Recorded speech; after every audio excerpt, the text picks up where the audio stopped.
Alrighty, so it's December 29th, and I'm just going to take you around here and show you what's been done. So, everything's framed, all the electrical is run, all the plumbing is run. I'm currently insulating. You can see back there in the closet, I've got some stuff insulated. But let's just show you, we'll start over here in the bathroom. So Labor Day weekend, I put in my ejector pit. So that hole had to go about 2.5 feet wide and about 3.5 feet deep.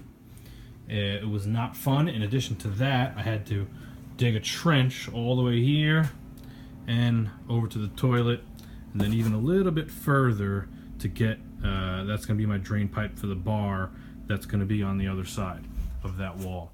So I have pictures of all that I'll post, but basically, you know, 3-inch pipe all on the floor, comes down here. This is going to be the vanity sink. It's going to pick up in there, and it all goes down here, passes right by this drain, and goes over there on the other side of that wall into that pit. Plumbed the pit out.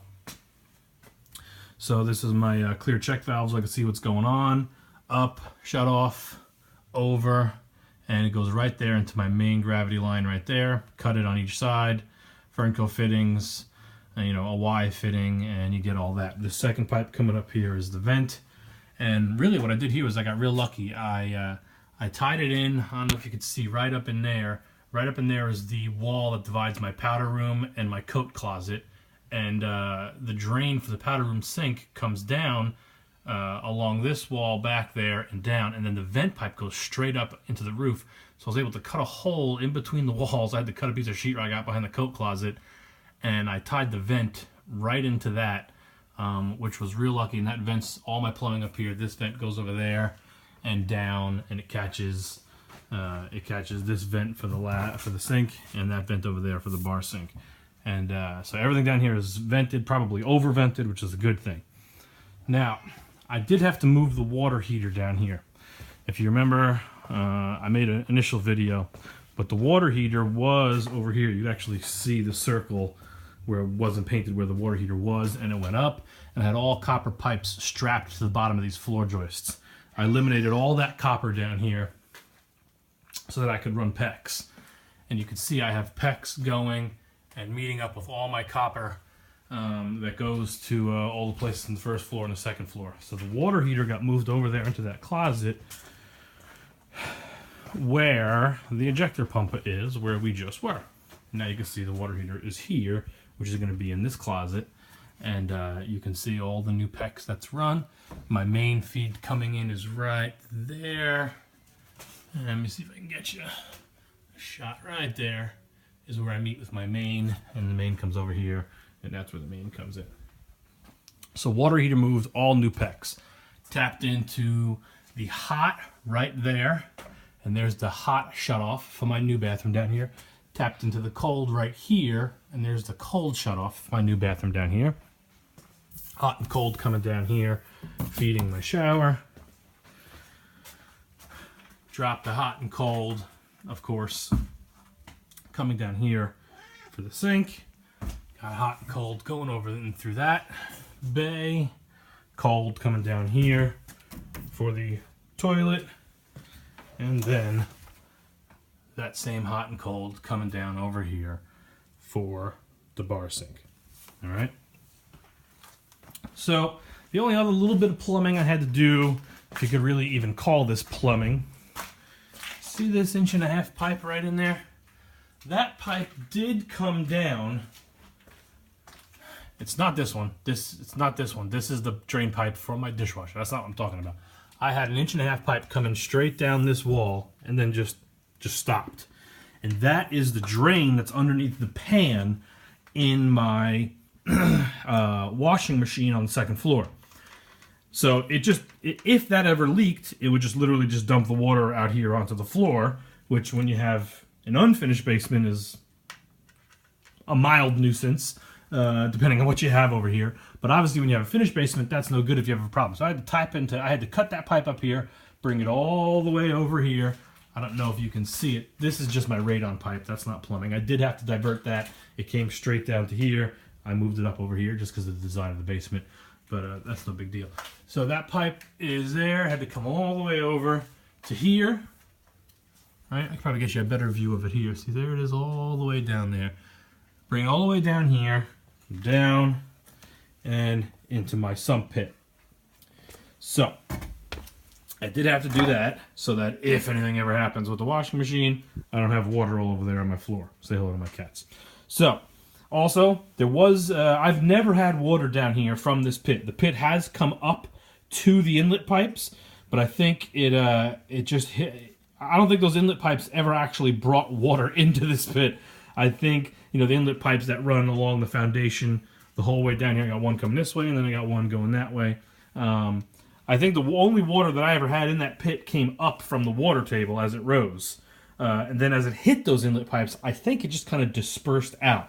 But I never had water come up out of this pit or water anywhere else in this basement. But nonetheless, I still invested the $170 and put a sump pump in there. So I had to run that up here. That's just a disconnect. It goes up, out, and then you can see the pipe running out there. I have it running. Currently, I just have a 10-foot pipe going out there. You can see it finishing right over there. I think eventually I'm going to put a stone back there behind my shed. I'm going to run that pipe all the way the heck out there. And again, that's just probably an extra precaution I'm not so sure I even needed, because like I said, you know, even during Hurricane Sandy, when we had more rain than we've ever had as I lived here, the water in this pit never rose above those inlet pipes. It would go up into them like maybe an inch or two, and then I think those inlet pipes was actually taking the water out and dispersing it places. I'm not really sure. Maybe someone could comment down below of what was really happening there. But yeah, so nonetheless, that was the other little bit of plumbing I had to do. This right here I framed out is going to be actually a daybed. I couldn't put a closet there because I've got my only window there. And this is a nice big beautiful window that I also replaced. So what I did was I framed out a full-size bed, and it's going to be nice. It's going to be a little daybed down there. We'll set it up with some cushions and whatnot. People can sit and read. There's going to be some built-in cabinets here and here and here. This is going to be a built-in fireplace. But yeah, that's what I did to solve the solution of how am I going to cover the sump pit. I'm going to have a nice little daybed there. It's going to be a nice little place to sit and do whatever. So that's the plumbing. Now the electrical down here, I did run an 80 amp sub panel. If you can see right there, that gray wire, it goes out that wall into the garage, up into the garage, into my main panel. And then it comes down here and feeds this new 80 amp sub panel. This breaker right here says 100. That's just because that's what came with this box I bought. It's 80 amp in the main panel out there. This would trip at 80 amps. So this just serves as an on-off for down here, which is nice, but it's not 100 amps, it's 80 amps. I actually could do 90 amps because I put in I think 2224 aluminum wire, which is rated for 100 amps feeding the house, but inside the house, for some reason, it's only rated at 90 amps. But I have an 80 amp breaker in there. I think that's going to be more than enough. And you can see here I ran actually 10 circuits down here, which the electrician that came and inspected told me was probably overkill. But you're down here, it's all open. I'm running the wire anyway. I ran it dedicated to my sump pump. That's what the direction said to do. I ran it dedicated to my sewage ejector. That's what the direction said to do. I ran it dedicated to the fireplace. Again, that's what they said to do. I did 2 lighting outlets, lighting circuits down here. So there's 2 main lighting circuits in there. And then, of course, the closet lights tap off of these individually. I did 2 outlets circuits down here, 2 20 amp outlet circuits. The lightings are 15. Everything else, I think, is 20. I ran a dedicated line to my AV closet where, you know, my DVD player, my TV, everything's going to be plugged in. That was probably overkill, but I did it anyway. I ran dedicated to the bathroom vanity, you know, blow dryers and stuff like that. I didn't want any issues. And then I ran it dedicated to the bar. I'm going to have a mini fridge there, probably a microwave, so I want it dedicated there. So 10 new circuits. They're all 20 amp except the 2 lightings. Those are 15 amp. and that is that. Also down here, there obviously there was an existing lighting circuit, and I didn't want to eliminate that because if I ever need to do any work down here where I have to kill the electric, I can still have light. If you look down here, I have 1, 2, 3, 4, 5 rows of cans, and they go 1, 2, 3, 4 this way. Well, this middle row, 1, 2, 3, 4, and then these 4 over here in the soffit, 1, 2, 3, well, 3 in the soffit, and then that one right there. Those are actually all on the existing lighting circuit that was down here. So I can kill that breaker over there, and those 8 lights stay on. And I liked that because I wanted to keep light down here where I needed it. I don't really know what else to show you. I've got the shower installed. It's just a 4-piece remodeler shower. So 1, 2, 3, 4. The pan is glued down. I have shims under there now. I think I'm going to remove and then just cut something there. It just didn't sit quite perfectly. Nothing ever does in the basement. Plus, I had to put some self-leveling concrete down here after I refilled that trench. You know, I'll probably cut something and just slide under that whole length there, just so that if people are stepping on it, which they probably won't be because there'll be a glass door there, but just for my peace of mind. It's solid everywhere else. I'm going to have a light above the shower. Actually, that's the light I'm using right there. And then that fan, that light and that fan will turn on with this switch, which is GFCI protected by virtue of this outlet.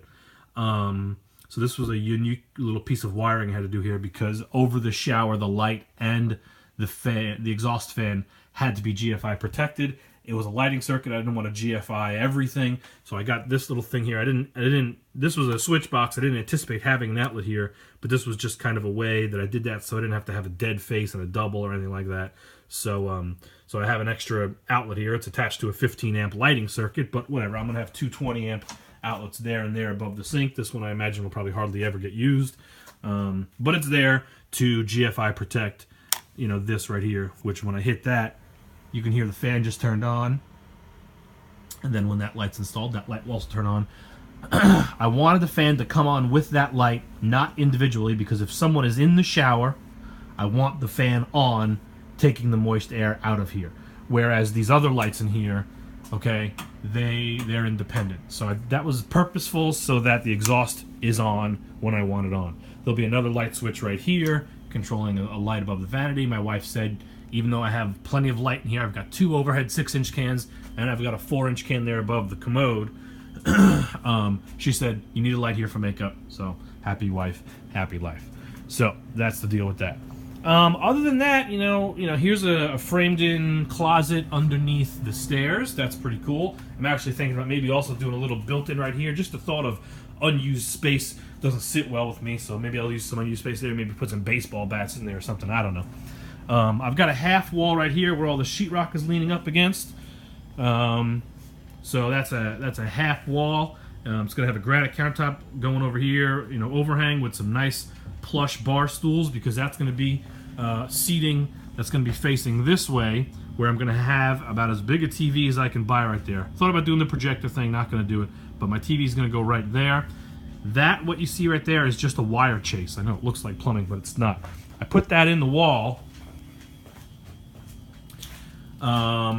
so that I can chase all my HDMIs that I want, feed them to the TV, hide them in the wall. No one's going to see anything. The only thing you're going to see when you look at this wall is a TV. Nice, clean. That's how I wanted it. And that wire chase comes in right here, and I'm going to have, so this is that AV closet I was telling you about that I ran a dedicated to. So I'm going to have two doubles there, so I'll have a bunch of receptacles. That right there is just going to be my coax. It's going to be coming in from the garage right over there. So that'll be nice, that all my wires will be hidden. I'm gonna have some shelves in there. This is just a nice little small dedicated AV closet. All my components will be in here. All my DVDs will be in here. Probably, I'm sure some other crap will end up being in here as well. But that's a nice little AV closet. That right here. Here is that mini bar I was telling you about. It's 5 feet across. So I have actually I have the cabinets up in the garage now. That's the sink right there. So there's going to be an 18-inch base right here with the sink, small sink and faucet's going to be. I'm going to have the mini fridge in the middle. On this side is a pull-out trash can, and then I've got some upper cabinets up here. I think there's a tall one there, a not so tall one there, a tall one there, and then I think I have like some storage here. I don't know, some weird things that my wife picked out. But it's going to look beautiful when it's done.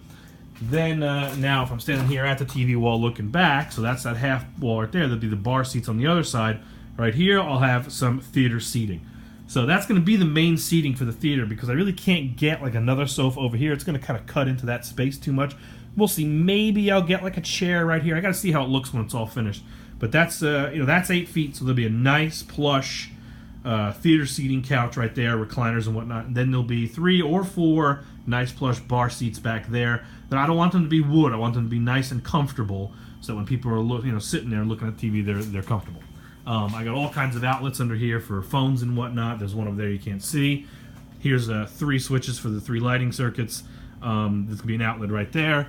I don't know if you can see right here, but there'll be another outlet up here for the top of the bar. So plenty of places to charge the phones. I even put one under the bar here. I don't know if you can see it. It's right there. So that'll be under the granite that's overhanging. I don't know why I did that. Maybe for some lights under there or whatnot. This is going to be all stacked stone here and there. That little piece underneath there is going to be stacked stone. Said fireplace there. I'm not sure what else I can show you here. Been working on this for 6 months. Basically I get 1 day a week down here. Sundays pretty much. I guess I can go over the HVAC real quick. So I had my existing ductwork down here, supply trunks, return trunks. So I put 2 feeds here in this main space. Alright, so I tapped into my supply trunk right here. This is a 6-inch, and I ran it all the way over there, and there's feed number 1. In retrospect, I probably should have moved that a couple of more bays this way, but you know how things go. I think this one right here probably would have been better. But I think the reason I think initially I was going to put one here and here, if I'm trying to remember what exactly happened here. So you can see I already have stuff there. I got the lights there, junk there. I think that's what I was going to do. See, because you see these 2 I can't use. This one had lights. So I think it was going to be, originally I was going to do this one, and then this side over here wasn't going to have a feed. But then I managed to get, and this is my second one, I managed to get one in here. I didn't think I was going to be able to get it past all this junk here, the lights and whatnot. But it ended up that I was able to. So there you have it. So what I should have done was this one, not this one, and then put it over here just to kind of spread the feed out a little bit over there. It's going to be more than fine. I'm not worried about it. Then I put a 4-inch feed right here into the bathroom. So, and that's tapping in, you can see right here. And then I put a 4-inch feed right here at the bottom of the stairs. And there it is, right there. Just to get some moving air around here. I was worried about the air here just being static and sitting and whatnot. I don't know if I needed those. I only put 2 returns down here. And that was what the HVAC guy said would be more than enough, because I had some questions for another thing that he was here for, and I asked him real quick. And I used ducted returns. So this one right here, this is a low return. He told me in basements you want low returns because they tend to be cold, and the cold air is going to sit on the floor, and it's going to suck in the cold air, and that's going to be the best. So supplies are high, returns are low, and I'm going to get a nice, as I make you dizzy here with the camera, a nice movement of air. So I have a ducted low return right here. This is actually closed off right now, so I am not returning any air down here. It goes up and actually over this trunk, and here's where it is, and goes right into that return trunk. So that's my first ducted return, and my other ducted return is right here. Again, it's low, so this will return the air from that one over here and up, and it goes just right into here. So 2 low returns, 4 feeds, 2 here in the main area, 1 in the bathroom, 1 over there at the bottom of the stairs. This fan, by the way, the exhaust fan, I just used some flexible rigid duct here, and it goes out right over there. And I have a picture of where it goes out. I had to cut through the stone stucco, and I'll add that picture probably as an overlay if I could figure out how to do that here for this video. I don't know what else I can show you. It's weird that in 20 minutes I've explained everything that I've been doing over 6 months. But I think that's about it. So yeah, like I said, right now I'm working on insulation. One thing I battled with the insulation was, do I staple the fins to the inside or to the face of the stud? So I started doing them to the face of the stud, and it goes up nice like this. It really does. But I was reading that when you install your sheetrock, and if you look on the internet, as with anything with a construction, you know, half of the people tell you one thing, half the people tell you the other thing. You know, which half is right, which half is wrong. Well, I guess that depends on which half you're talking to. But what I did read that made sense to me was that when you staple it to the face of the studs like this and you're installing a sheetrock, number one, you can't glue it. Now, again, that's another debate on the interwebs about whether you need to glue and screw your sheetrock. But I'm kind of leaning towards gluing it. That just makes sense to me to really make the structure nice and rigid so that you'll have less cracks. It just makes sense to me in my head to glue it. And this is really going to not allow you to glue it because obviously you're covering up the wood. Second thing I read too is that sometimes when you screw your sheetrock into this paper can bundle up and, you know, ball up on your screw and cause your sheetrock to not sit flush. So for those two reasons, I wanted to glue, and sometimes I think that paper could cause problems with screwing. I kind of just hung these 1, 2, 3, 4, those 4 bats like that, and this was inside the closet, so I'm not really concerned about it. And then I switched over and I said, you know what, I'm going to be gluing my sheetrock. I want the faces of the studs exposed for a nice clean surface to glue and screw my wall boards on. So now, since this bat and all the way over, you can see I am now stapling to the inside. So you read things that, you know, this little air channel that's going to be caused here is, you know, is bad for fire. So like I said, you know, half people believe one thing, half people believe the other thing. I don't think there's a perfect way to do really anything in construction, it seems. But there you go. Oh, you know, you probably see this red hose here. Before I closed up the walls, what I did was I went to Home Depot. I bought a 50-foot length of hot water hose. You can see it coiled up down there. That's going to screw into the black pan that's sitting underneath my water heater. If water ever starts to leak, the water will go in that hose. I ran it behind this wall. You can see it there. Actually, I'll just walk this way. I'll walk through the wall. It goes all the way over there. Behind all this wall, I did have to kind of bring it up a little bit there. That won't be a problem, but I did have to bring it up there. Other than that, it's laying on the ground the whole way. So that little hang up will cause a little bit of water to stay in the hose, but not enough to be an issue.